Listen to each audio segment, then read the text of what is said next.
So, this vlog's not going to be all that interesting.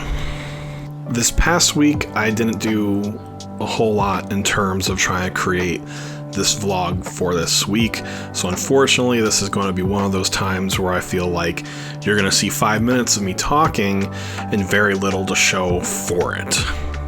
However, there is good reason for why it is this way. The reason why I wasn't able to do a whole lot of stuff had to do with family medical stuff that I needed to attend to and address this previous week, which didn't leave a lot of time for me to be able to do much of anything else outside of what I already was obligated to do for Black Bar. It didn't feel right to vlog about this past week when most of my time was taken up by that family medical thing.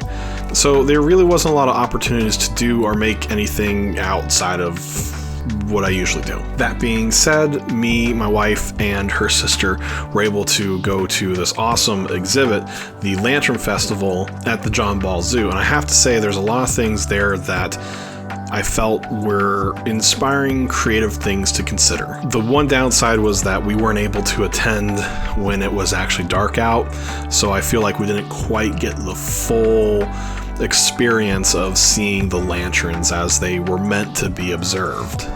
I have to compare this event to last year's IllumiZoo event. It was essentially a lot of lights that had been put up, and that was about it.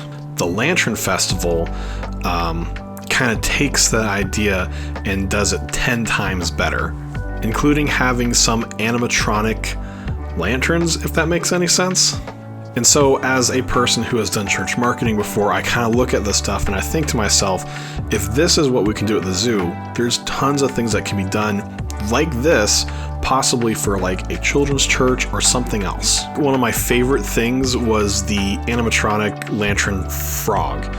And I guess I shouldn't be using the word animatronic. It's not like they're really moving around, but the frog was made in a way so that the eyes blinked.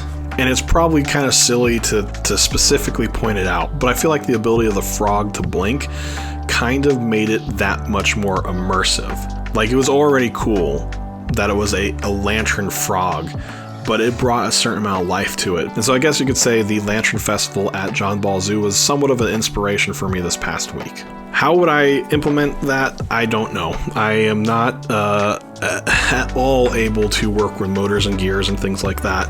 And the best of my ability, it looked like a wire frame that had a maybe silk cover that was tightly wrapped around it, which I imagine was even more complex when it came to the actual moving parts of it. This past week was also unfortunately the week where I caved in and removed a whole lot of plants from my garden because they weren't actually plants, they were weeds. And for me, as someone who's trying to work and make that garden, it's a bit of a bummer to realize that a lot of that work kind of doesn't mean anything because I had to remove them anyway. And so I'm sure at this point, a lot of people have already dipped because this is honestly probably really boring, but some things to look forward to in the coming weeks. Though I am literally using it right now, is getting closer to being finalized and we can do the really nice kind of video promo of the desk. I also have some other thoughts and other creative ideas I'd like to start throwing into my vlogs. I kind of did that last week and I'm hoping I'll be able to do it in greater capacity this coming week with vlog number 7. I continue to be on the lookout as I'm updating the goals that I have for 33 goals this year on both my social media and on this channel. If you like this video, give it a thumbs up, subscribe for more content, and thank you for watching.